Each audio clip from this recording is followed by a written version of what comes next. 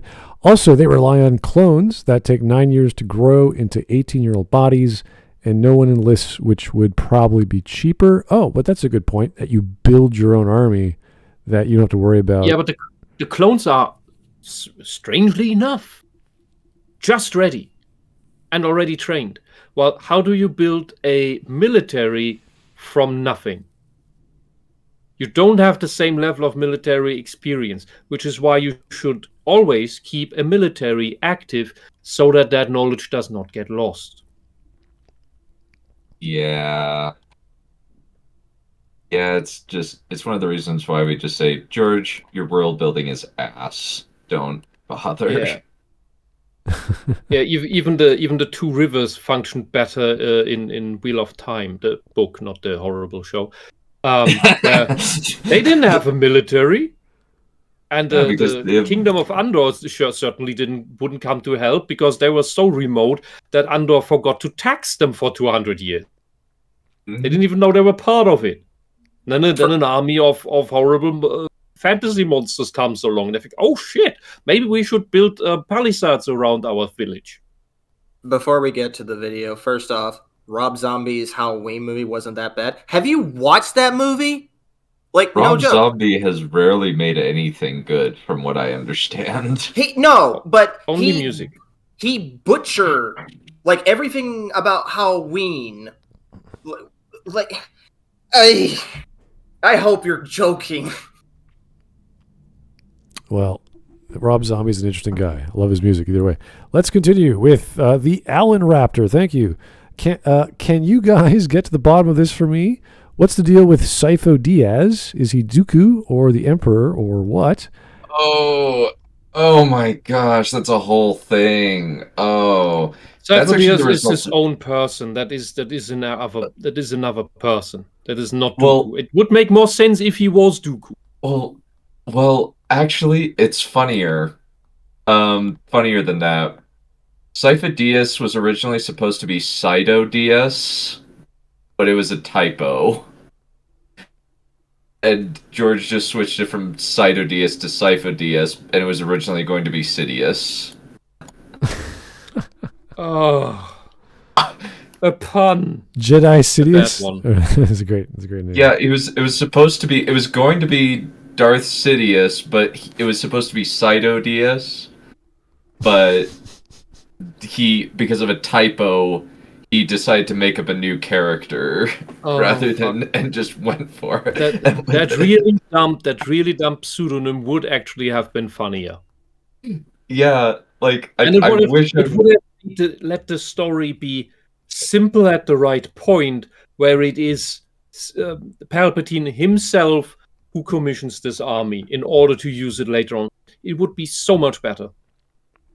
Yeah, it would have, but George decided, well, we'll just come up with a new character as a result of this typo. All right. Unnecessary bloat. Here we go. What he was referring to, Vladimir, that is from the super chat before, he meant Mike Myers, the actor. So that does not mean Mike Myers playing as Austin Powers. That just means Mike Myers, the actor. So, yes, very different. There's worse choices. Yeah, that's not bad. He could pull it off. He's okay. He can act. Yeah, exactly. Not necessarily as Gandalf, but he can act. Oh, he could do a Gandalf. I think he could do it. He did have to cast an Austin Powers. Yeah. No, he's got the range. He could do it. It would be weird, but he could do it. We'll probably insert fart joke. I wouldn't hire him, but he could do the job. Anyway. I like how my friend just texted me saying, like, this podcast is slow, and he just shows a gif of a snail. We're working on it. What? Anyway. Maybe we need to make it at 1.5 rather than 1.25. Okay. 1.5. We could do 1.5. Oh, fuck. Here we go. Is that one of your friends who only talk shit? Defense forces. The idea was without an enemy left to fight the big military, and it being used against the populace. It was a noble and inspired idea, but perhaps a little bit too extreme, and it completely doesn't take into account human, sentient being nature. Now, on the other end of the philosophical spectrum from individuals like Fukuyama, are those... Wait. What military was he talking about at the end? I think I'm not The sure. clone army of the Republic, that was not used against people. That was used against dumb robots. So because it would have been too mean to shoot people on the screen where George wanted people to watch, where he wanted children to watch. That's why he had dumb tin can robots with dumb jokes. Which is kind of funny because after Execute Order 66, like, I know the whole mission was to kill all the Jedis or Force users, but it happens all off screen or off camera with the proverbial fig leaf camera when the Jedi dies. But it wouldn't surprise me if you go off like the rules, how the Chancellor Palpatine set up. The clones would probably shoot you if you do not bend your knees to the Empire. Look, the whole thing was already written in the 90s, and long before the movie in '99 came out. As I said, the whole Palpatine used bureaucratic tricks to propel himself into total power in this democracy, in this republic, to absolute emperor. That thing is ancient. That was long before these movies. The whole Order 66 thing, I don't know when that was added, but... Okay. Yeah. Let's go. Those who believe that human beings in their very nature are greedy, selfish, and prone to violence. You have the Steve Bannons of the world, who await some great clash of civilizations and the destruction of the world. You have brilliantly pessimistic and slightly insane writers like Nietzsche. He wasn't crazy. What are you talking about? Why was he? Nietzsche was not crazy. What the hell is wrong with you? We could argue Schopenhauer had a few bad days, but I don't think Nietzsche rubbed off on his student. Why would you say that about Nietzsche? Just because he was a very well-known philosopher, because he said very specific, unique things, doesn't mean he's nuts. That's silly. This is a man. Maybe he's referring to Nietzsche being gay. Drinking milk. Like, I don't know. Like, he was very special and unique, but he wasn't crazy. He had deep psychological wounds from which he derived his philosophy, which is where you get those things from, by deep contemplation about the pain and the bleeding scars of your soul. And he did that in a quite positive way, the same way that Marcus Aurelius did. Because if you read him, half of it is very uplifting stuff that can get you out of hell, out of a slump in life. The other half reads like someone suicidal, battling with depression, trying to find a reason to get up in the morning, who's coping and in denial that there are bad people out in the world. And it's going back and forth between that. I wouldn't be surprised if he looked up like H.P. Lovecraft. He would just say, "Oh, he's crazy." It's like, not really. I think he's just giving us Wikipedia summaries here. It sounds like it, because I see YouTubers do this all the time. Like, they'll read off something, like whether it's history or something, and it's always from a wiki, and it's like not really a big problem because I sometimes do that, but it gets old really fast. All right, here's another super chat from Vladimir and his crazy asides. Thank you. Would you push the button? Jim Carrey plays the genie from Aladdin, but Key and Peele play Jafar and Iago. No, bad choices on both ends. I would love to see Jim Carrey play the Aladdin. Yeah, no, Jim could definitely do the genie, but he can do anything. Yes, he could. That Robin Williams can probably do as well, because they're both very elastic comedians. But I don't know about that's. Key and Peele suck. That's a strange combination for. Who are these people? Is this a live action Aladdin? I assume. Who are these Key and Peele people? Oh, you don't know? No, it's a comedy. They're a comedy pairing. Have you seen the "You Done Effed Up, Aaron"? It's those guys. No, they had a show. Sounds horrible. I think they still do. I don't know if it's still on, but they had a show for several years where it's just a series of comedy skits. They're short, like 2-minute skits, and they. Peele is the guy behind. Jordan Peele is the guy behind Get Out. And Us. Yeah, he does the horror films as a side gig, I guess. I have heard the name Jordan Peele, but I can't place it. Yeah. Anyway, it's just it's an American comedy skit. They're pretty funny. Some of them are pretty dumb, but they make me laugh here and there. They're not. I think the joke was Chappelle was like, "Hey, I just saw my show on the other. It's called Key and Peele." It's like, what? No, it's not the same. Although you could argue that the skit concept is the same idea. They'll format at least. He was talking about the live action, and let's be honest, Jim Carrey would do great as Aladdin because he's very expressive. As the genie. Well, as the genies, yeah. Yeah, I would not have Jim Carrey as Aladdin. That would be terrible. But it would be funny though. He's so old. He Yeah. looks like a Muppet made of leather.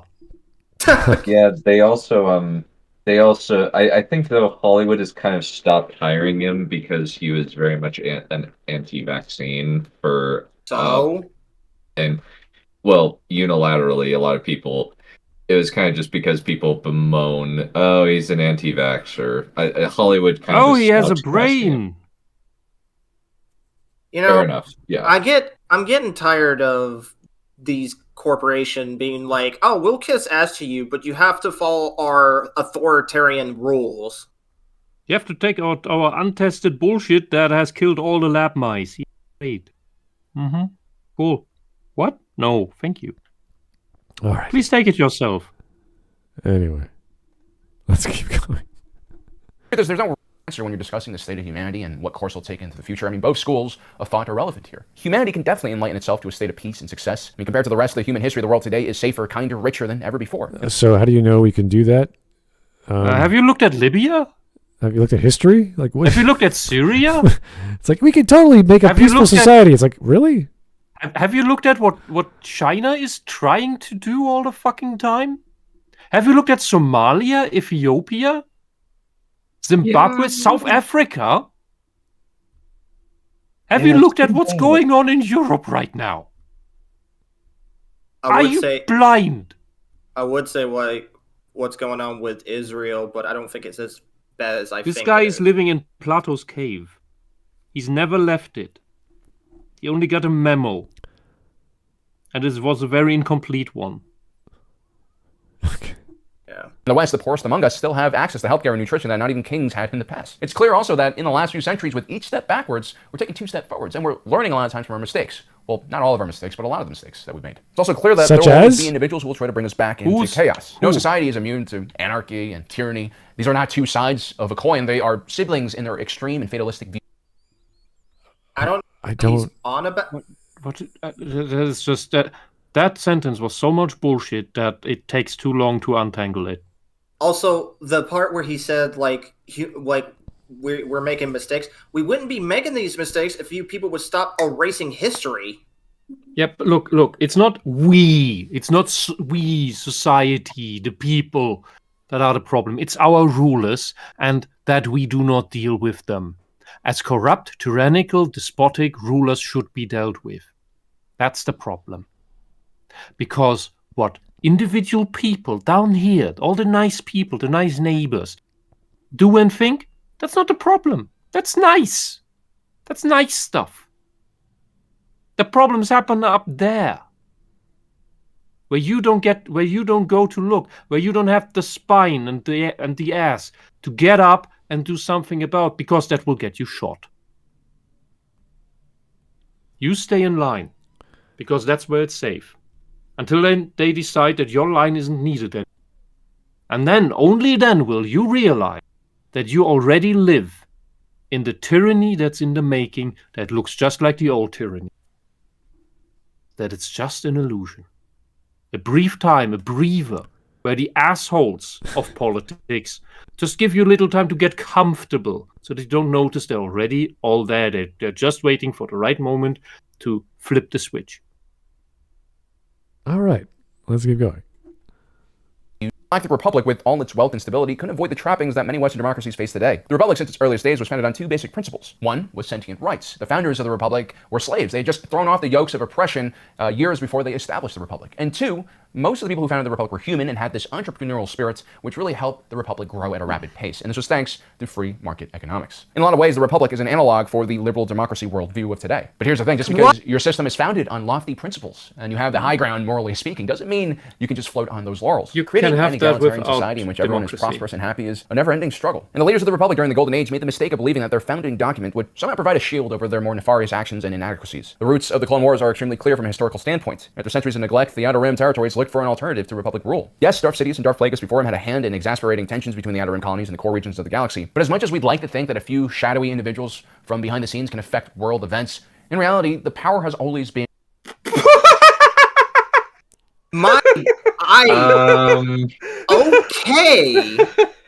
Okay. So this fanatical cult that were the Nazis, that was never a real threat. They were never conspiring.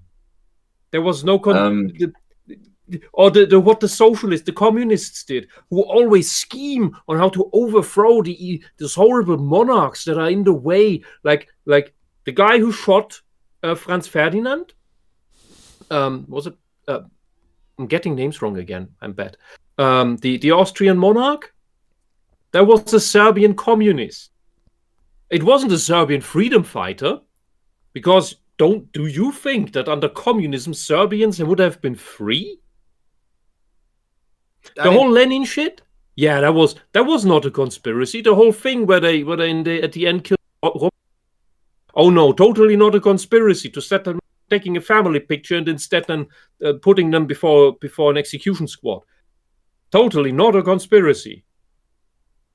Dude, you're an idiot. The Human Rights Charter that was written in response to the atrocities of the Nazis, and in the same vein, the German Constitution since 45. Both, if you read them honestly, or with half a brain even, you will notice that they make socialism impossible, because they do not stand just against the Nazi ideology, they stand against what the Nazis did and what ideas they were founded on. And those ideas are found in all of socialism. That is why when you know the socialist doctrine and you look at the Human Rights Charter, you will see that they stand against every single article in there, in theory, in practice, or both. Just think of their slogans. Do this exercise by yourself. Read the Human Rights Charter. You can find it on the UN's website if you don't have it anywhere else. It's absolutely bonkers that we still allow this ideology. And I think the whole joke is that the red socialists manage to pretend that they are somehow for human rights, while wanting all the things that stand against them. They stand against it as they're not for bodily integrity. They want that everyone's organs belong to everyone, but mainly themselves. That's not a joke. That's why they always want the opt-out of organ donation. They want everyone to be an organ donor by default. We see how that works out in China, where randomly people get missing. The Chinese populace is also completely registered in DNA databanks. So the state always knows who's compatible with the party members. Isn't that wonderful? You know, the fact you brought up China, I'll make this quick. I think I've read like somewhere, I think Count Dankula talked about it, or I don't know, but he was like a guy talking against the government until one day he disappeared, and then he came back again saying the government is great. The government is our protector. And I'm just sitting here like, yeah, they're behind the camera. They're of course. That's how it's always done. It's how it was done in East Germany. And they're trying to gaslight us now that, oh no, in East Germany, everything was totally awesome. Everything worked. It was totally great. We have those people on the streets now, and people are shocked. These are completely brainwashed communists who want to reenact this tyranny, and they know it's a tyranny. All right. Because you only need to read the books. It's all in there. We got some super chats to go through. Here's another aside from Vladimir. Would you push the button? Samuel Jackson as MLK, but whoever the African chick was in the 2016 Ghostbusters film plays Harriet Tubman. I don't see. I don't care. I don't like either of those matchups. I don't want to mention Let's just Ghostbusters. say no button push. Yeah, I'm gonna go with no. We can skip it. Here's one from the Copperal. Hey, sir. This guy believes bullets travel 1 million miles per hour? What? Why does he believe that? Okay. I mean, I'm not even gonna pretend like I'm an expert in all this shit, but either way, he is not making much.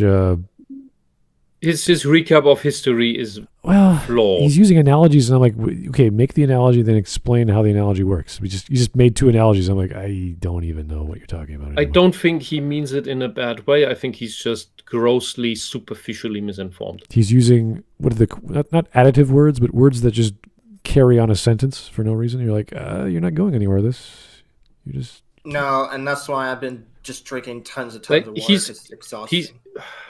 He's trying to tell us the Clone Wars is a warning for the Western world. The Clone Wars it's based on a political conspiracy, and now he tells us that the real world conspiracies don't happen. Ha ha ha. They do. Yeah. So how the warning? How else do you explain Jeffrey Epstein getting away with it for so long? How do you explain Jeffrey Epstein totally not killing himself, and then nobody being what is it, prosecuted for the children he trafficked to them, because he apparently trafficked them to no one? Yeah, like where are they after the trafficking? To Prince Andrew. The fact that you brought up trafficking, I'll say it for later. It's organized crime is a conspiracy in itself. Do you think that doesn't happen in politics? Corruption exists in politics. Everybody agrees. Politicians are corrupt, but they would never conspire. Are you fucked? Do you know what words mean?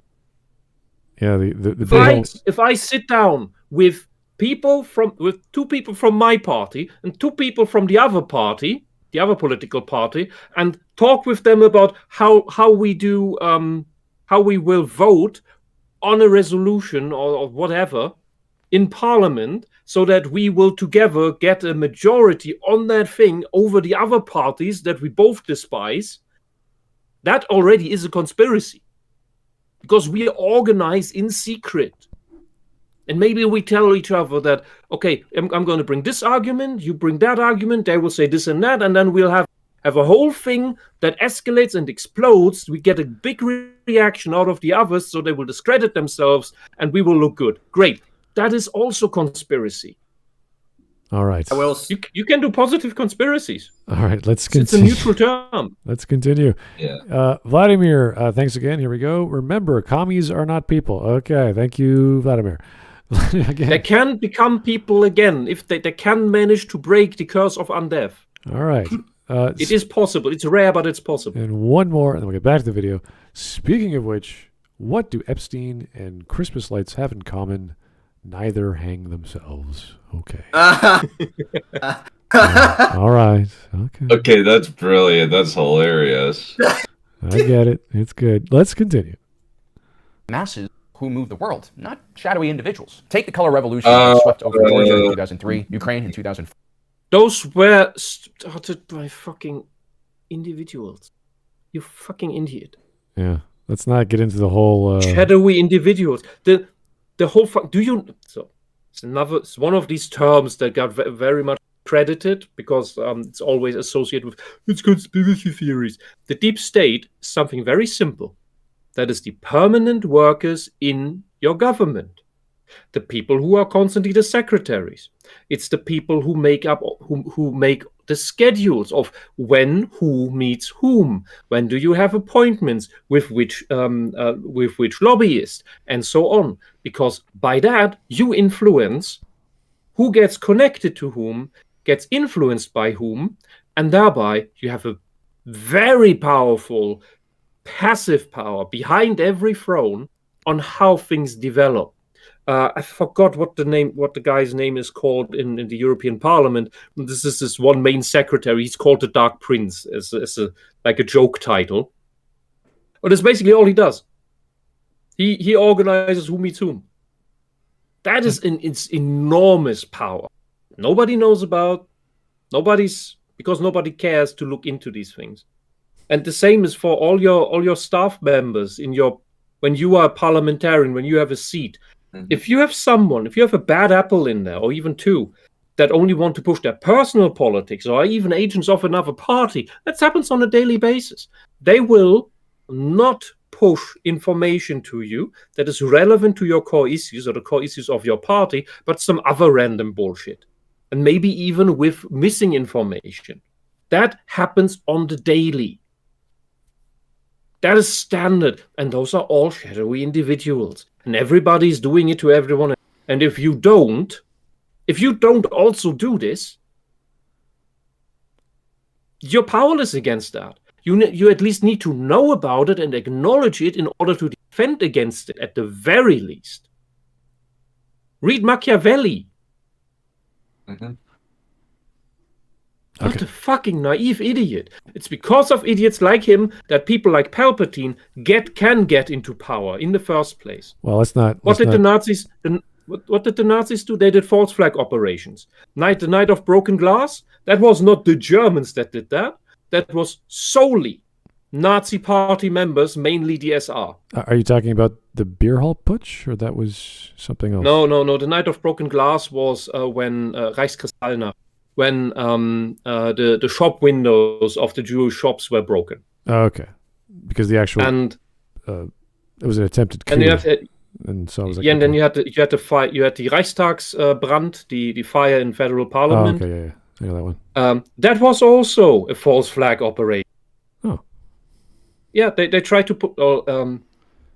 I don't remember a detail at who actually done it, but the Nazis tried to push it into.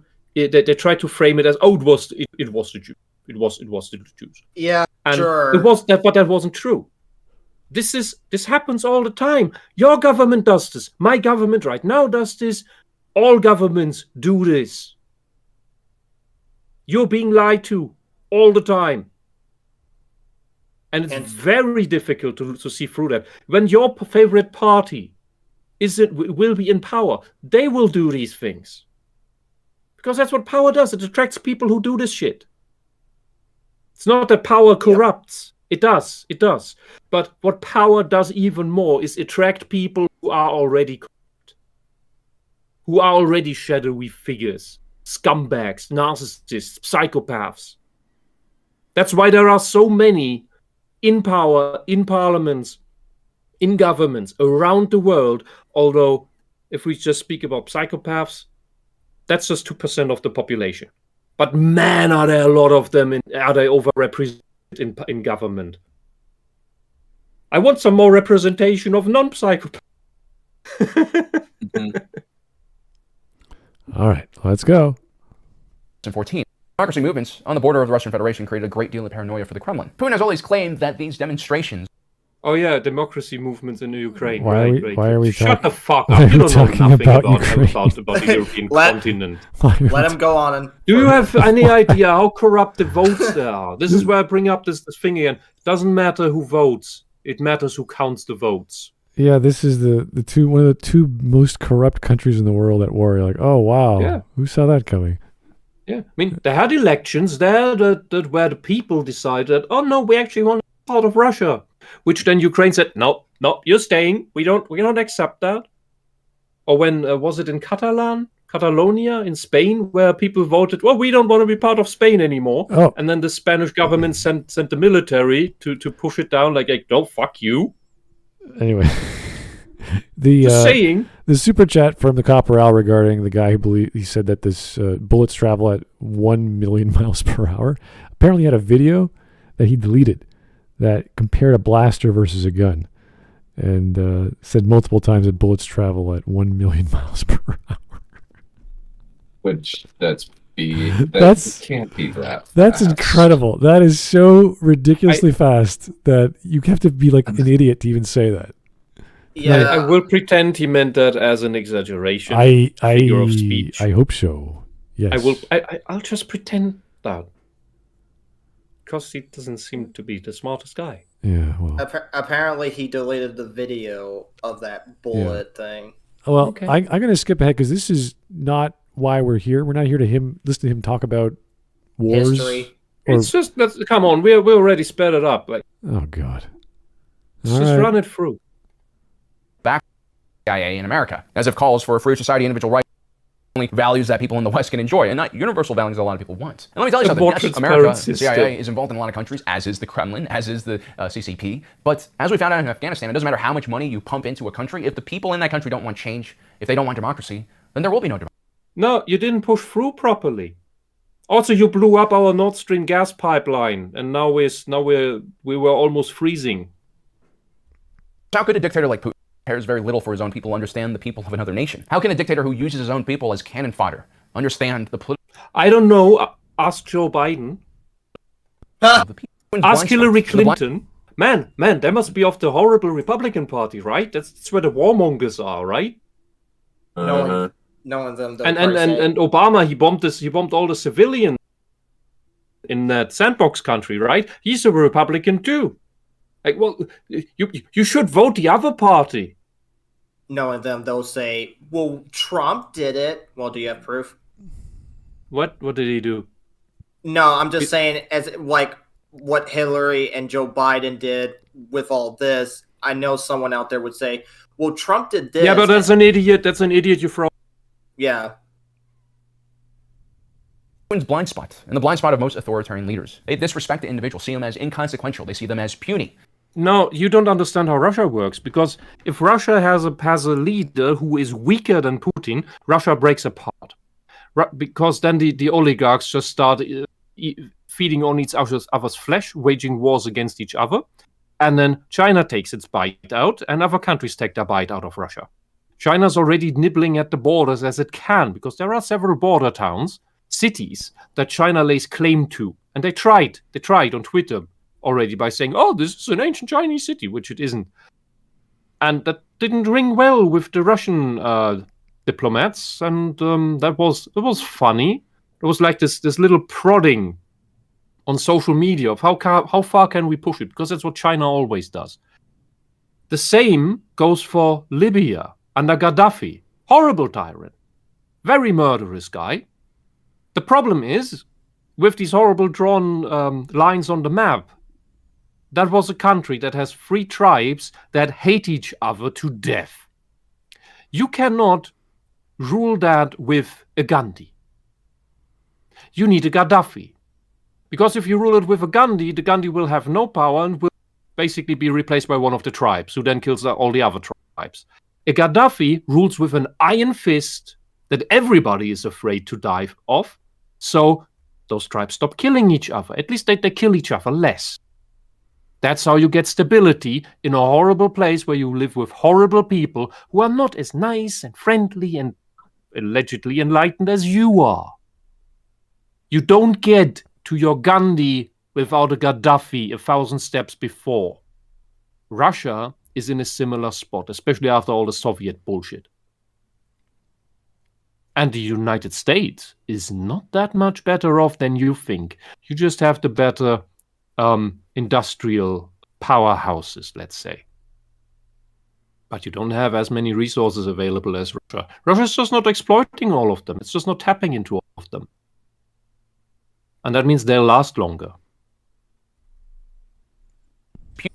In the long run for disregarding what their needs are. Galaxy in his hands with the collapse of the Republic. But instead of working on how he could truly make the galaxy a better place for the average citizen, he oppressed them, squeezed every little bit of labor and dignity from No, that's also not entirely true. The Empire did bring order to several places that were in they suffered from the same problems Libya was. The empire did bring order to many places. It brought employment to many places, but it also brought tyrannical rule to all those places where they expected their subjects to, abide by imperial rule. That coin does have two sides. It's just that most of the time we, of course, see the honorable rebels who stand against the empire. But this is one of the things that sometimes came up. I don't know. I'm not sure whether it was in the Clone Wars or in Rebels.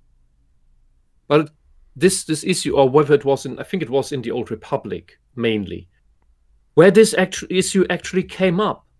That yes, the empire's rule is harsh and cruel, but there are worse things out there, which is going a bit into the 40k direction of yes, the Imperium of Man rules with an iron fist, but everything else in the galaxy wants to eat us. So I guess it's the lesser evil in some places, in certain places.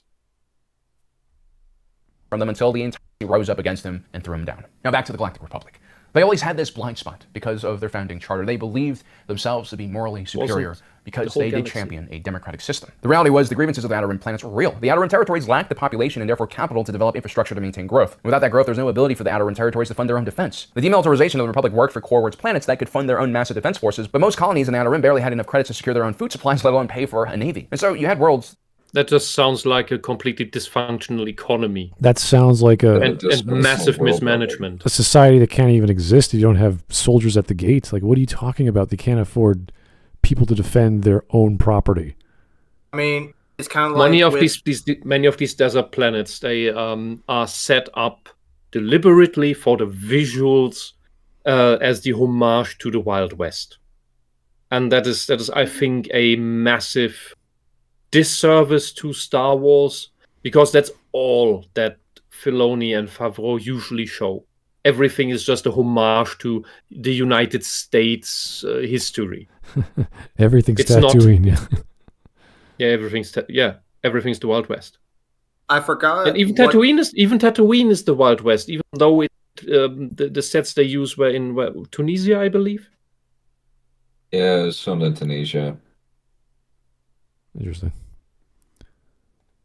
That were a lot of bandits and pirates. But at the same time, these colonies were beholden to at times even tariffs and taxes. This was a classic case of no taxation without representation, which of course leads to don't tread on me, and yeah, it was justified. The Outer Rim territories were fed up with the core regions. Ultimately, the Free Trade Zone was set up by the Republic Senate as a last-ditch effort to figure out some way to stabilize the area. But it was really a lazy policy. I mean, pass on the responsibility of the federal government to develop new territories to corporate entities, and the outcomes, of course, were obvious. In place of local government, now you had essentially corporate feudalism and whatever short-term growth and stability. That's just corporatism, which technically is socialism, if you think about it for 1 second, because corporation means the state has a say in it. The state owns it. Therefore, the state determines what the corporation does, what heavy regulations beyond any things that make sense it has to do. It controls the minutiae of the corporation, which means socialism. Yeah, I'm trying to. That's what you pay for. I'm That's trying to wrap get. my head around corporate feudalism. Is that businesses owning a bunch of lords? No. It's like it's my impression is that rather than feudal lords, you have corporations controlling small sects of a country. Yes, imagine. Every corporation is its own kingdom. Right. Yeah. But above that is a Kaiser. I was thinking of an emperor. The Outer Worlds. And he determines. He tells those kings what they are to do within their kingdoms. Yeah, they pretty much legislate how things operate through force of products, I guess, or services. Yeah, and that's you can also it's not that far away from an oligarchy. Okay, fair enough. I've just never heard that term with that used for that context. Anyway, it's a magical term that the left tries to establish. Okay. Because they try to everything that is actual socialist tyranny, they try to call other names. They did that in Weimar already, where they called this form state capitalism. And when they are in power, they want to do exactly that which they before called the evil state capitalism. They then do exactly that, because that's what socialism is. It's the state is the only company that everybody is employed to, that everybody has to work for. And if you don't work, you don't eat. There's no welfare in that.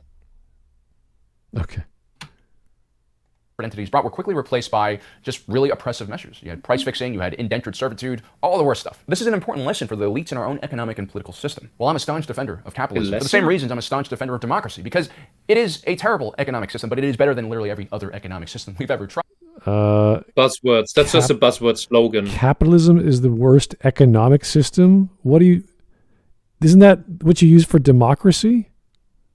Isn't that? Yeah, he's trying to make a pun on that that slogan. That doesn't even of make democracy sense. being the worst system besides every other that we've tried.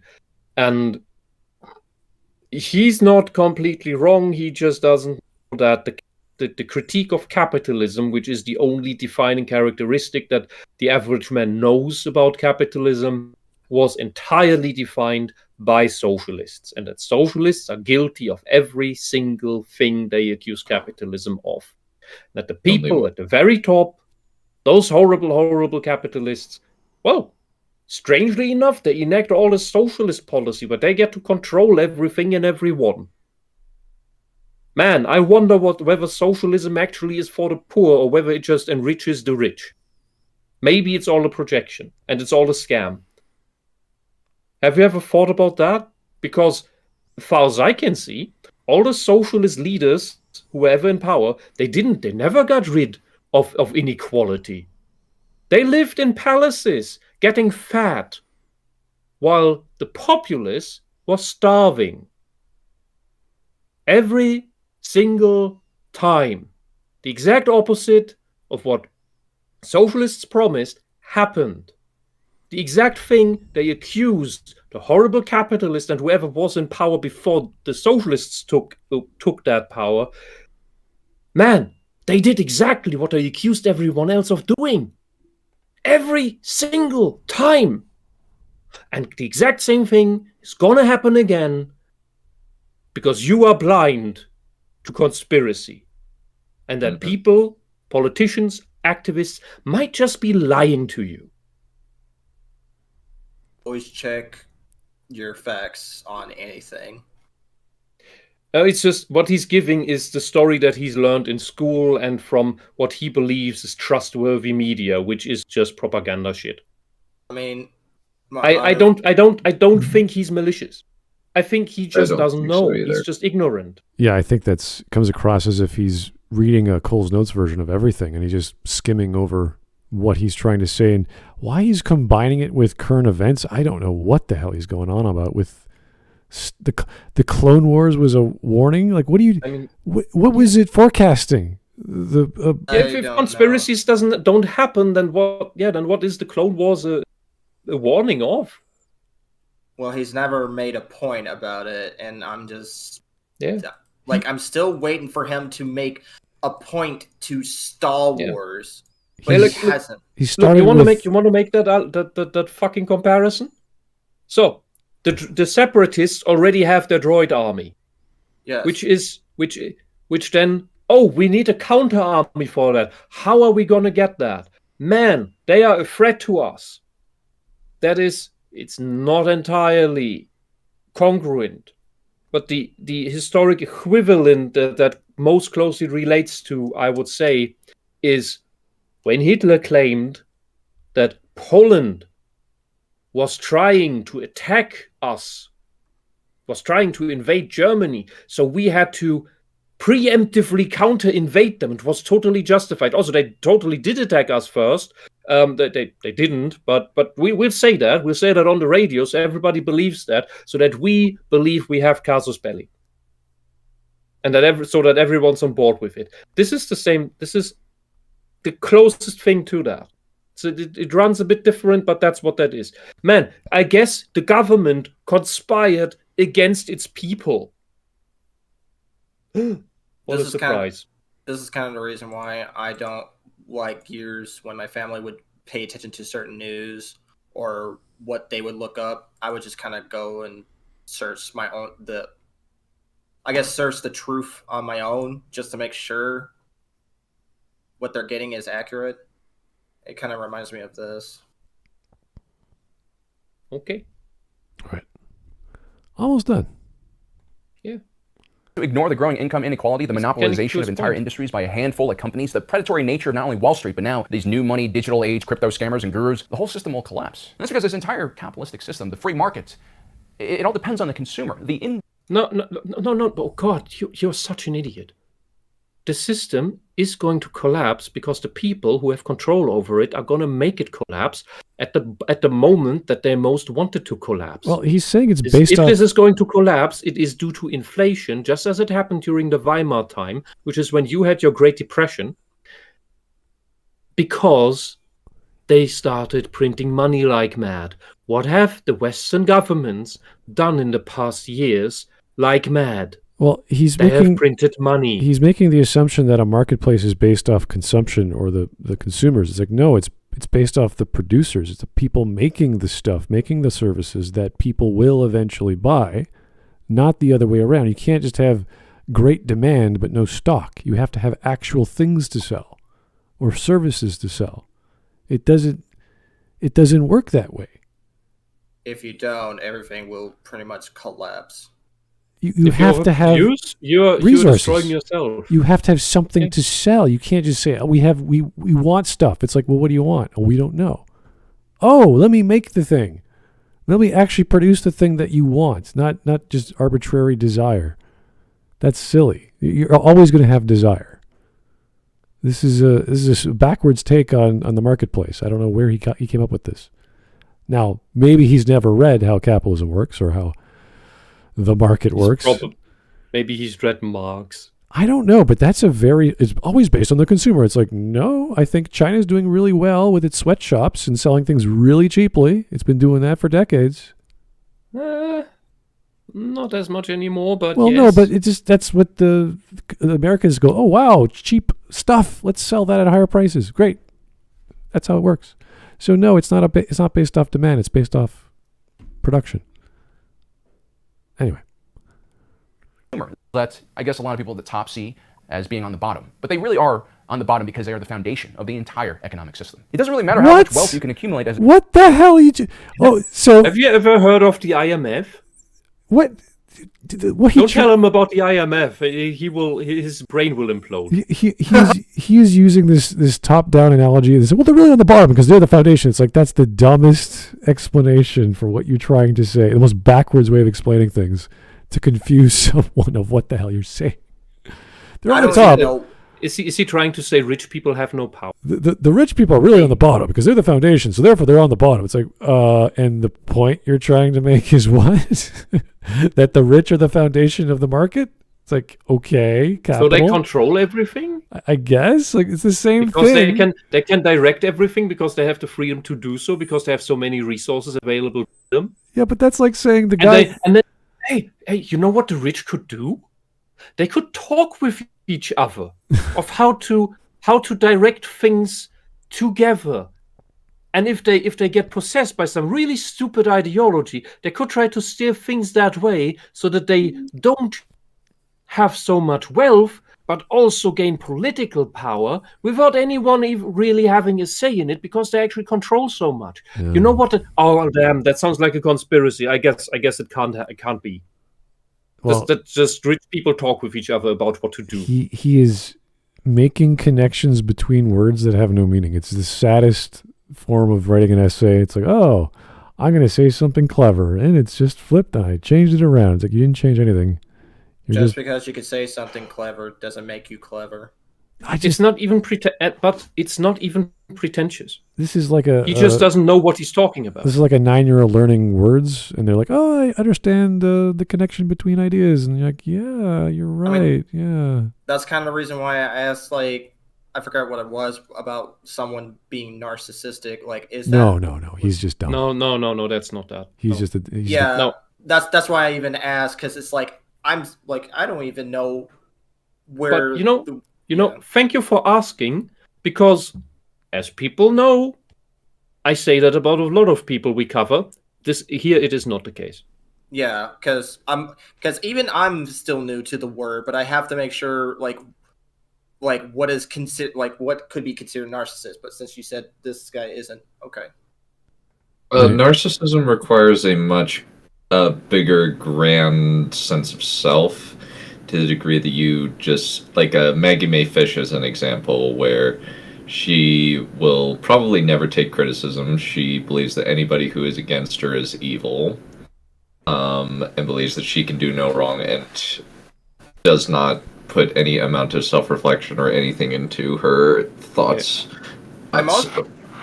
I mostly just broke it down to like, I'm right, you're wrong. Anyone that disagrees with me is fascist or whatever. Well, no, it's but he hasn't. This is that if you don't agree thing which happens a lot in narcissism.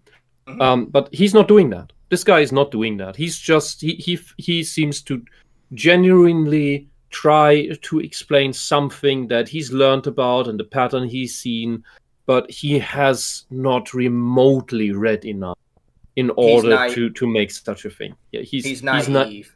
He's naive and ignorant in the most positive of senses. Yeah. Okay, we're almost done.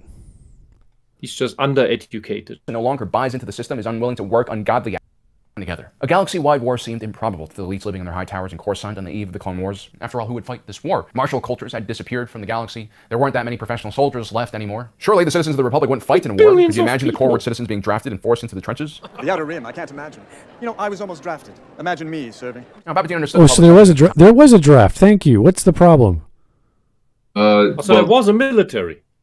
So, well, that's the thing. I think that's from Andor, so this is retroactive continuity trying to fill in George's BS. Sounds like it. It's kind of sad because apparently I've refused to watch Andor because I'm just blast. It's good. Oh. It seriously is good. And I think they did not advertise Andor because it is good. Because they advertise all the other shitty and other shitty shit they make. They advertise everything that has this ideological bullshit in it. Andor has not even lip service to it. There's a few strong female characters, but they are not the SJW strong female characters. They're normal. They're actually characters with character. They fit into the story. And if sorry, I just want to finish this point. Yeah. If Disney Star Wars had begun with Andor, that would have set a bar of this is what you're gonna get. And Andor now, this under-advertised thing, if you see that, if you watched it, you can see that Disney is capable of making good Star Wars. But it does not want to make good Star Wars. Andor was an accident that slipped through the filters. Somehow. I don't know how they managed to do that, but that's what happened. Watch it. Probably a lot and to do pretend with everything else doesn't exist. I think a lot of it has to do with Tony Gilroy. Yeah, I may have to. I will look it up, but I mostly stayed away from anything Star Wars related because of just Disney. Have to have a woman, have to have someone gay, have to have someone black, and I'm just sitting here like. Well, the funny thing is, there's very few gay people in Star Wars. Even now. Andor did fill those quotas, but it did so in the lowest necessary way. Like, we have the numbers, we have them, but it's not pushed into your face. Yeah, like it works naturally. Like, there's a gay character in the movie, but he's just like, oh, this character has flaws. Great, fine. It's just I hate these movies that always tries to pander, I guess, to people like me who like, oh, we got a bisexual person for you. I don't care. Give me a good character. Yeah, and that's Andor. I will watch that then. Okay, all right. 2 minutes. Almost 2 minutes, anyway. I'm in the unwilling average individual in the Republic to fight a war. And so instead he created a clone army in secret and gave the Separatist Alliance an army of droids. This was a masterful move. It's probably his best move because by removing the constituents, the voters from the battlefield, he was able to make a political justification for a ton of violence. Sustaining war becomes politically much easier if the people voting are not actually suffering. And of course, just because the clones were fighting droids didn't mean that billions upon billions of lives would eventually be lost due to collateral damage. But of course, that would come much later, and by that time the war was already spiraling out of control. This is a lesson. Oh, are the clones not lives to you? Yeah, apparently they're not voters, therefore it's okay. Yeah, they're not really humans. They don't have souls. This show even says one of the clones saying we're not just mindless droids. We are men. We are living beings. Mm-hmm. Fucking hell. Yeah, and there are those who want to. There are even defectors. Now that every nation on Earth is racing to perfect remote, clones. Completely automated combat systems for the future, we're heading towards a future where politicians can declare war with relatively little impunity. And so, and you think they will not attack civilian targets like firestorms on cities and nuclear bombs on cities? Because that's how do you stop the drones being made? Wasn't that the you whole... destroy the supply line behind it, and the core of that supply line is the civilian city. Wasn't that the whole joke about Obama, the drone commander-in-chief? He just keep bombing his targets and just hit all his residual targets like civilians. And yeah, these surgical strikes that magically hit all these what was it? What do you call that? These wedding parties and those children and I don't know, surgical strikes on civilian targets. Yeah, we thought during the Gulf War that everything was so like we had cameras on our missiles, like we can't miss. It's like okay, laser guided. Yeah. Obama was elected because Bush killed so many people with drones. Obama in 1 year killed more people with drones than Bush in his entire run. This is the guy you think was the better guy, the more peaceful guy. You know, the whole fact that we're getting to the point of making drones, I probably should never watch The Terminator because I'm just thinking, yeah, Judgment Day, we're getting there. Sounds about right, actually. You should watch at least the first two. Like, that's all you need to watch. I did, and they're awesome, but goddamn, robots are creepy, and every time I see them making robots, I'm like, okay, I'm going to make a bunker, because I don't want any of these Terminators coming after me. Yeah, and the thing is, any sci-fi that has a robot army you fight, you will not beat the robot army, because the robot army calculates faster on the necessary things in order to kill you. It is not distracted by anything. It is only calculating on where to aim, how to aim, and shoot, and hit, and kill. Your brain is busy with all of these other shit things like, I need to digest this other molecule. And man, what did Susie say last week that really gets to my emotional well-being? Man, and oh God, now I have to fight this robot. Wait, the Susie thing still it distracts me. Bam, you have a bullet in your head. Which is why I give the Rebels credits in the future with all the Terminators killing everyone. It's technically impossible. Yeah. For them to exist. If you can't completely hide from the robots, it makes no... With the limited understanding of future technology from that the 80s sci-fi and science fiction had, okay. What we do now, what we have now... the robots in George Lucas's stories are so dumb. Our spy satellites, our GPS systems, they're so damn accurate. They can know where anyone is. And if you scan the planet by just go by heat signatures, or you go with laser-based radar to see, oh man, there might be a secret complex here underneath. Let's look for that. Let's X-ray the planet. If you're a machine, you don't give a fuck about X-rays. Oh, we know where the secret complexes are. Let's go in there and kill all the humans that are left in there. Oh, why even go in there? Just shut all the ventilation ducts, and let them suffocate.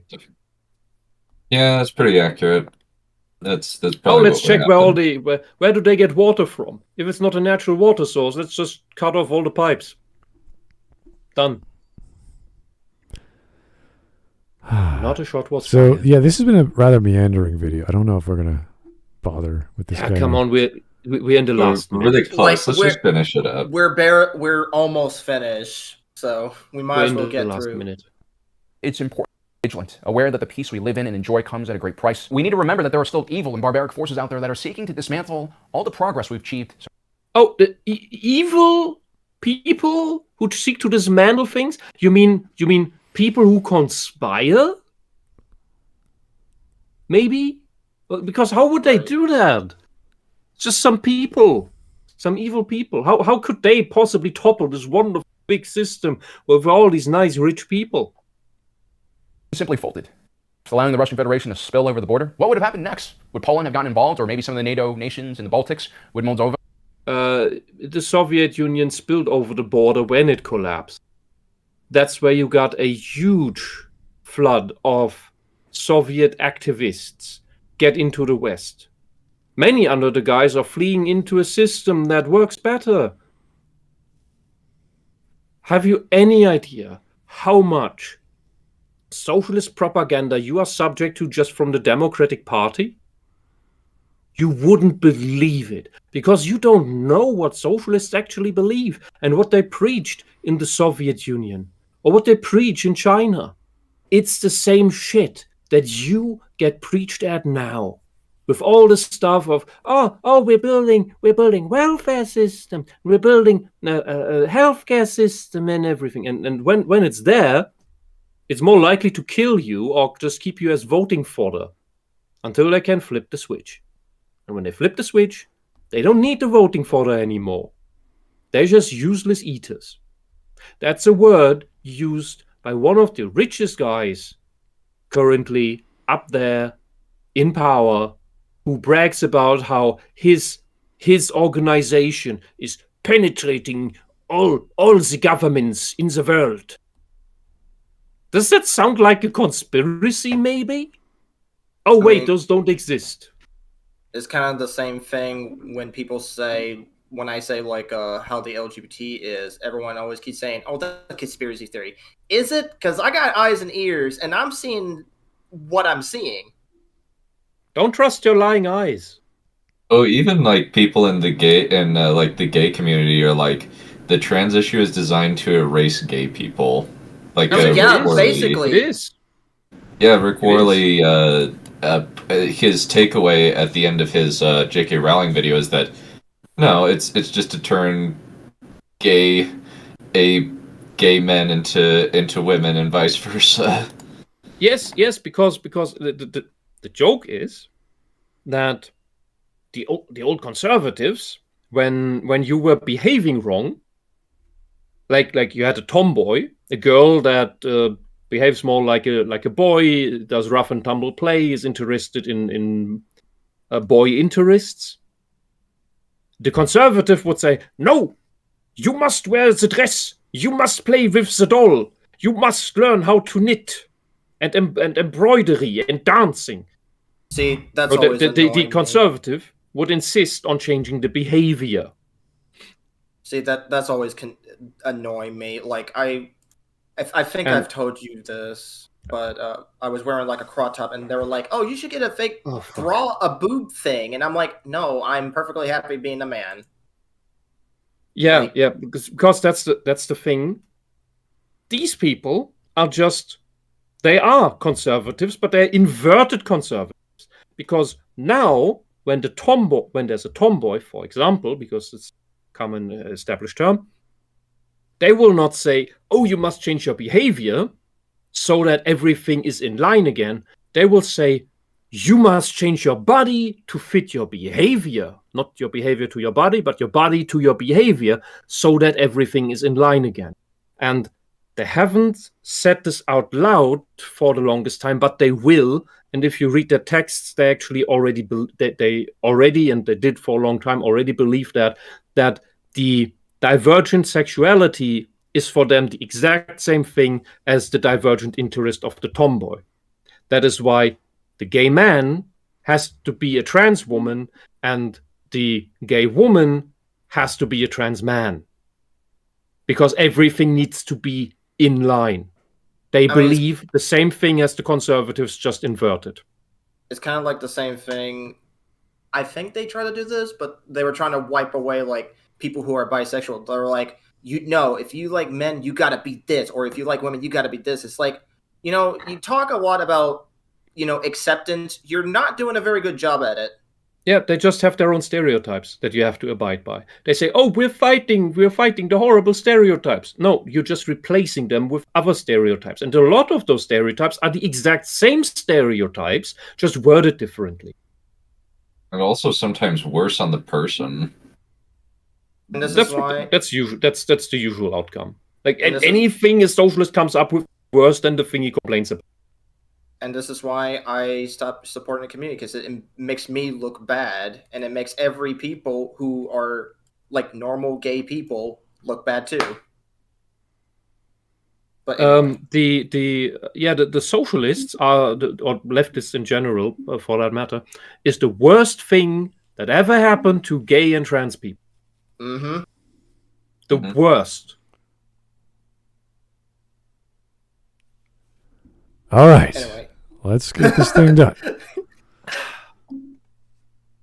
United States and the European Union did not hand over its military stockpiles and surplus to help the Ukrainians hold back the Russian onslaught. Would China have seen this weakness in the Western powers as an excuse to invade Taiwan? History is full of Neville Chamberlains and Winston Churchills. Neither individual is good or evil at their core, but one... Churchill left us to the communists. Shit. I am not happy. And also, by the way, you lost World War II. What was World War II about? Why did you start it? Because the Nazis invaded Poland. Was Poland free at the end of World War II? A socialist invaded Poland.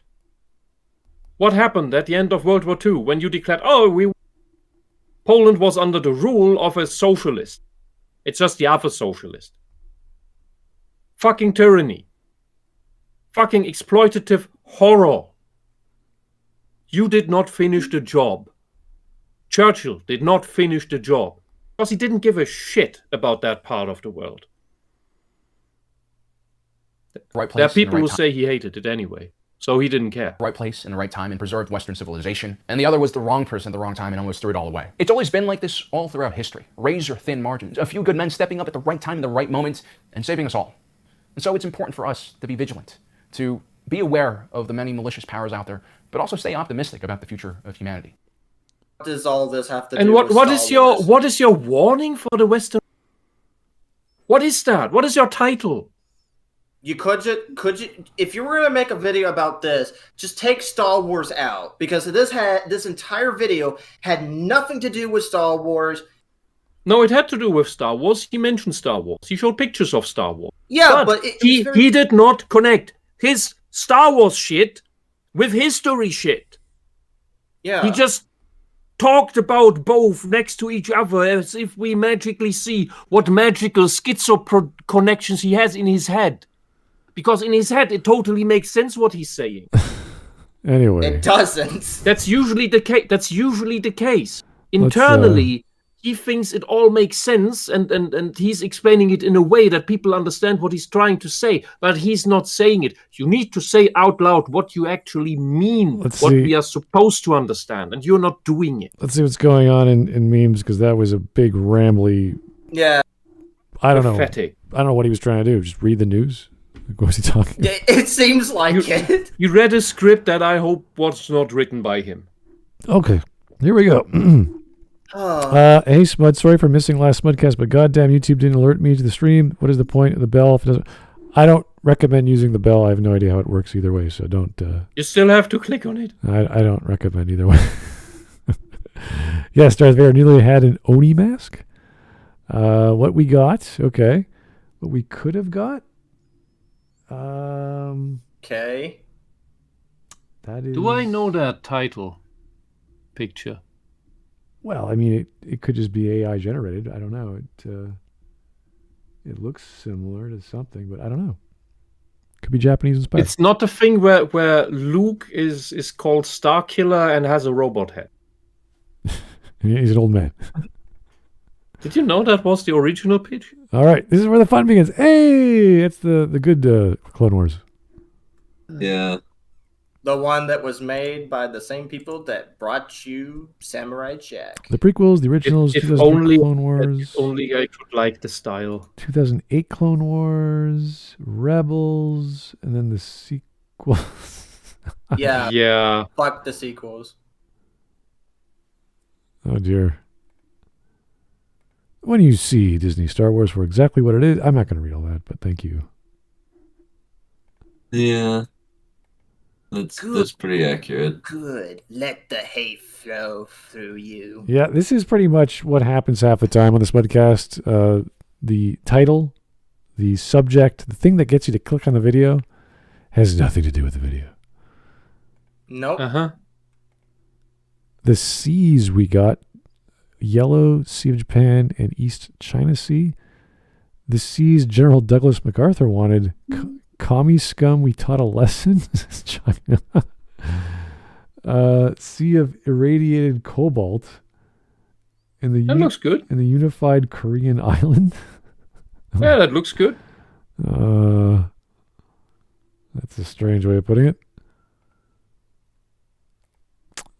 Finally got back to my laptop. Okay. Wisp, I know I take 4 hours to explain things. I'm sorry. Me, same. Autistic. High five. If only I had hands. Oh, I feel that. You don't have hands?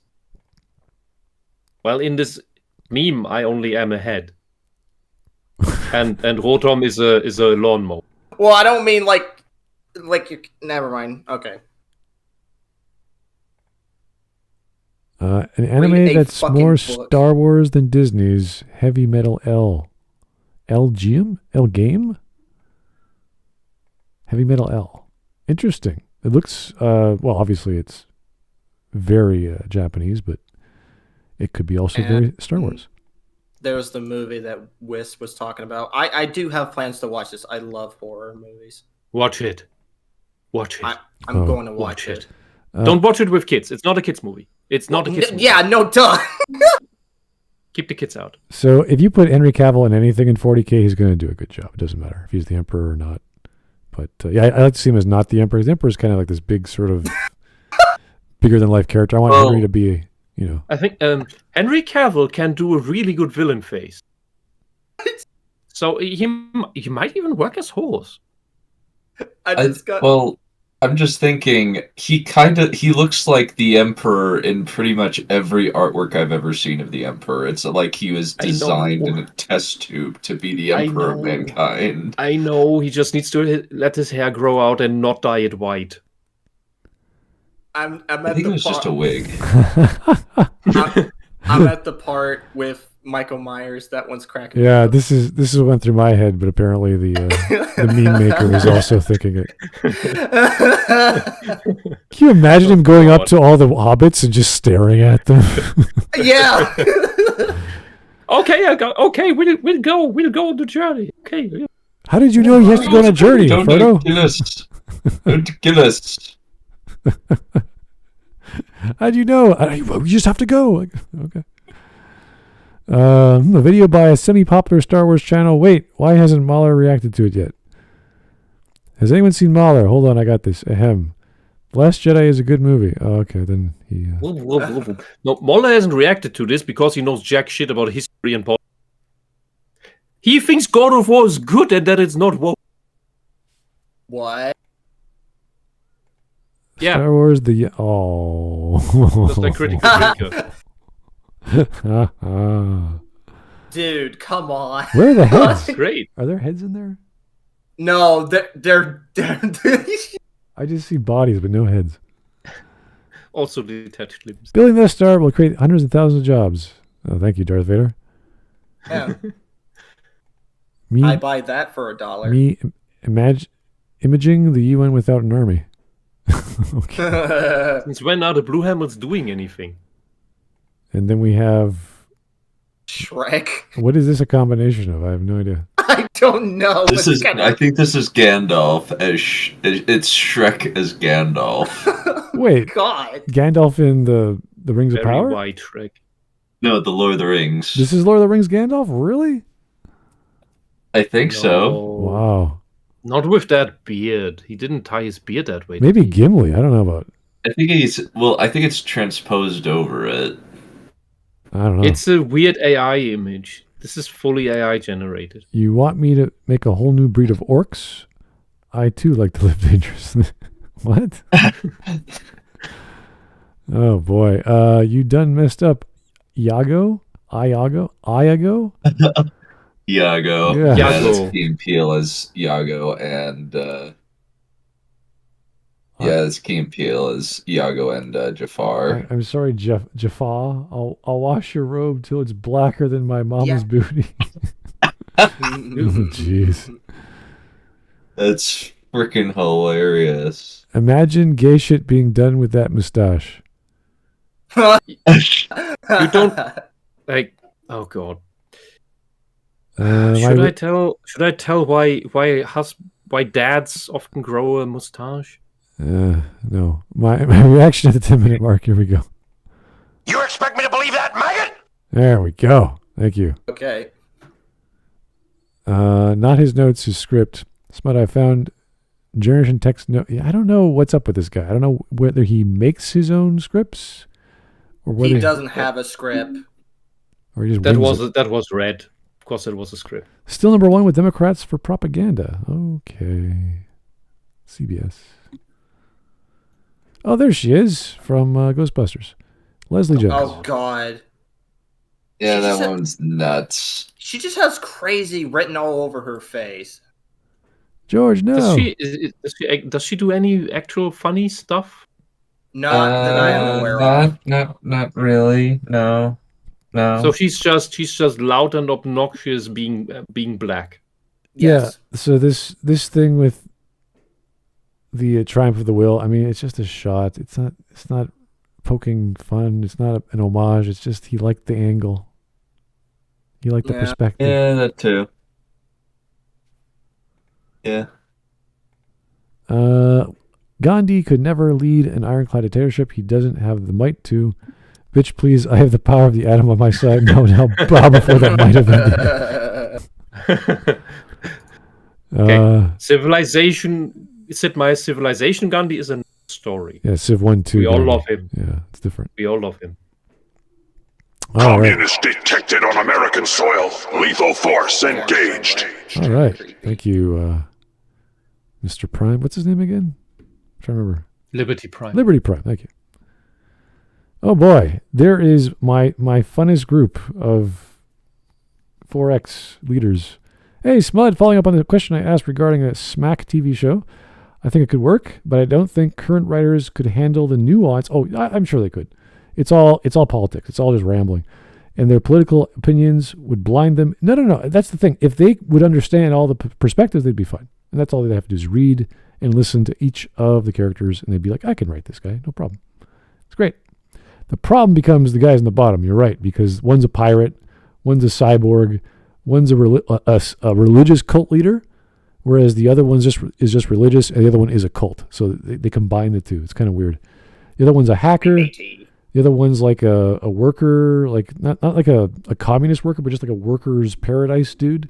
He just wants to have a good work environment for the industrialists. And the other two are aliens.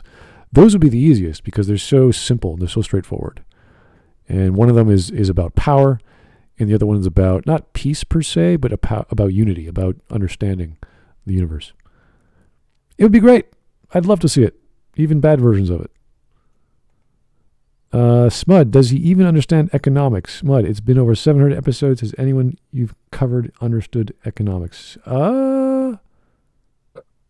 I'm sure there's been a few, but I can't point them out because the focus of this is not listening to people who understand economics. I don't think we ever had an economic If there video. were any, they didn't talk about economics. Yeah, it's nothing really comes to mind. Okay. When the U.S. leaves Afghanistan abruptly, Tally boys, well, I guess I'm in charge now. Yeah. And Germany went, hey, let's give them 2 billion euros. Petco employee to their manager after I've been staring at their fish tanks for 3 hours. He's just sitting here in front of our tanks. Okay. Here's that's a cute robot. When you say things are Roger Roger, but they're not Roger Roger.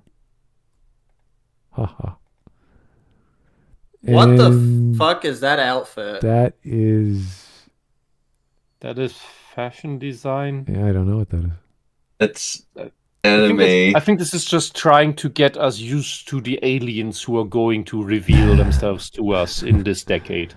Ooh, all right. Padme, the size of those. I'm going to redraw the Padme meme to make it cute and artistic. Oh. Hey, that's cute and artistic. I'm not gonna lie. That lighting is way off. I'm just like, what the hell? How does that sun work? Is there two suns? I don't know. Either way, I don't think her breasts are that large to cause a shadow. That's not how light works. Yeah, light is bending on the curvature of the other. But I don't. Yeah, my brain is just like, what the heck is happening to my eyes here? So sadly, AI still doesn't understand the female anatomy. I think someone actually drew that. I don't think. Yeah. Yeah. Sadly, humans don't understand the female anatomy. Humans are flawed. Yes. Oh no. The trolley problem. If the train continues on to track A, it will kill your lover Padme, but if you flip the lever, it will move on to track B and kill all the Jedi. Multi-track drifting. Jesus Christ. To be fair, yes. That's the story. It's kind of hear that I was thinking of Initial D music. You're going to drift. And here we go. You don't have a broken heart and everything is fine. I don't have a broken heart and everything is fine. Oh. Sure. You could have. You know what? You know what? He probably could have, and it would have solved so many things. Yep. That would have been a really nice mercy killing. Just at the end, like it's just a thing that he would do. He'd be like, I can't let her die like this. I gotta fix this. And then she waves his hands and she starts crying and she's happy and you're like, okay. It's basically just giving her opiates to get through the pain. Yeah. Only Jedi opiates, so you don't have any memory of what the hell just happened. And then no side effects. Did you see that bounty hunter up there next to Count Dooku? Yes, what about him? He's the host for the clone army, meaning the clone army is really on Dooku's side and can't be trusted. Written in German by George Lucas. Da, da, da, da, da. It all connects. How do we figure that out? Who knows? We're too stupid. We can't tell the difference. Okay, Fox, they don't make the bi characters for you, they make them for these people. Yeah, Yep. Well, I don't want to be like these people. I want good written characters. Fox, most of these people are neither gay nor bisexual. They're posers. They're just women obsessed with gay people because they get the hots for imagining gay people. They are not actually gay themselves. Yeah. 3D printed, Yeah, that sounds about right. 3D printed life-size Star Wars battle droid and super battle droid. 3D printing is a pathway to many abilities some consider to be unnatural. Okay. How many battle droids memes are you going to make? Me, we have 20 units ready with more on the way. Thanks. It's the birthing drone thing. Imagine George is going up to some animator being like, the midwife droid will be saying, Uba Uba, while Padme is giving birth and dying of sad. Yeah, that was a very weird line for it to say. Never forget Can the midwife droid wean babies? I don't know. Then it's not a fully functional midwife droid. Never forget how the complete saga censored the speech trooper's glorious man boobs. I did not know that. That's funny. Okay. People, AI will take over the world. Meanwhile, AI. Oh no. I don't know what that is. I don't want to know. Basically an AI written thing where AI lose, I guess. Oh. Okay. 2 somersaulted for 300 meters. Me, on an unrelated note, Smut, I learned that David Gator of BioWare penned a script for Anthem that would have been closer to the typical plots that BioWare is known for. Do you think this would have made a better or worse story? Well, it doesn't really matter. And David Gator's fine. I'm sure he would have done a decent job. The issue is not whether they could make the story. It's whether or not they could make a game that anyone cared for to go, there's something there. Yeah, Gator can pen a script, but if no one's going to make a decent game, it doesn't make a difference. So the Anthem was broken from the start for many reasons, and the story was just one of them. When you guys talked about trans shit, I didn't do that, but this popped in my head. I have to get Wisp's take. Yeah, Wisp can read that. I'm not going to read that. It's too long. Oh, God. Straight from TV tropes. YMMV pages. That means trans audience interpretation. It's become very common to headcanon Penny as transgender. Is that a new generation Pokemon character? Yeah. She wears a hoodie. It's not uncommon for trans people, especially ones who haven't medically transitioned far, to wear baggy clothes to obscure bodies they are not fully comfortable with. Also tomboys. That doesn't make and sense. The term dysphoria hoodie specifically is, I have never heard that term. I have never heard that term before. Dysphoria hoodie? Dysphoria hoodie. What the fuck? And I have always worn hoodies, but it had nothing to do with that. They're just comfortable. They're extremely She's shy, comfortable. geeky, and very good with computers. Tomboy. An archetype often affectionately associated in the trans community. There is no such thing as a trans community. With trans women. No, there's a lot of nerds who are mistakenly believing that they are trans because they've been told they are by fetishizing idiot, socialist, useful idiot assholes that they are trans because they are socially awkward and social outcast. But that doesn't make you trans. That just makes you a socially awkward outcast. You fucking idiots. These people would just say, "Oh, I'm trans because by this lettering, I wear baggy clothes, I wear a hoodie." Yeah, they redefined the whole term to mean bull. When they say trans, they don't mean transsexual. When they say trans, they mean transcendent. Oh, fuck off. It's that they want to transcend gender. That's why they don't want the term to have to do anything with biology. They want to leave biology behind. And they want to define everything by how it is expressed. So they give the actual stereotyping of if you wear a dress, you're a woman. If you don't wear it, if you wear a hoodie, you're some trans shit. Okay, then by that logic, she loves Eevees, a common favorite with bullshit Pokemon fans, especially trans players. Wrong. What? That doesn't even make sense. Trans fetishists, maybe. No, it's because Eevee can transform into different forms depending on what it feels its identity. No, Eevee transforms by what fucking magic stone you throw at its head. Yeah. It then transforms into what you force it to transform into. So you could say you're grooming the Eevee. Ha! Oh my god. Man, do these people not listen to the... No, of course they don't. Can I finish? Sorry. And has Sylveon as her ace. Oh god, the fucking fairy Pokemon. I fucking hate that thing. Yeah, Who is the exact colors of the trans pride flag. No, that's bullshit that you project that onto it. It has the colors of candy because it's a fairy. And fucking hell, those colors are disgusting. And who the hell wants to look like a fucking piece of candy except maybe Pinkie Pie? It certainly doesn't hurt that she's true companions with rebels who created their own group to protect themselves. Oh god, here comes the socialist anarchist fan fiction. Protect themselves and others from bullies. When socialists do this, they are the bullies. They want to bully others. That's what Antifa is. They're bullies. They're organized bullies. Which can resonate with bullshit players. Well, I hate to tell you this, but it doesn't resonate with me. It just offends me. Yeah, it is offensive. It is extremely offensive. And it is even more offensive because it is pushing an ideological fantasy, a fan fiction about something that is medically defined onto a random character in a video game. Mm-hmm. Absolutely despicable. Also, this is a child. Yeah. This girl looks like she's either pre-puberty or very, very early into it. Mostly the main characters and most of the kids in Pokemon games are about 10 years old.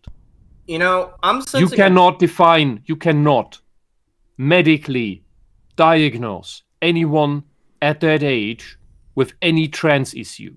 You cannot you diagnose them with gender dysphoria. If you diagnose them with anything, and 10 it would still be too early for that, it would be sexual maturity crisis. That was the term they used in the ICD-10. It was under number chapter F, number 66.0. The Christians may laugh about that, but that is basically there's a temporary issue with that happens during puberty where people can suffer from their brain going wild about the whole sexual identity thing. That can happen. It goes away if you don't interfere with it. That's not being trans. That's not what that is. You can only safely, because we're not allowed to use brain scans, by the way, because the left doesn't want that, because it would erase trans identity, which it gives away that they're not about the medical issue. They want the role play to keep existing, that they can just claim that they're trans. And nobody's allowed to deny that, especially not a scummy doctor who just wants to withhold a diagnosis, although you know better. No, you don't. You don't know what the fuck is going on, because there's all these fucking ideologues out there who want you to believe a thing about yourself that is not true. Real gender dysphoria can only be diagnosed after puberty. Okay, that's the real thing, and that's I forced myself to end here. Okay, thank you guys for those very detailed memes. I wasn't expecting that many, but thank you.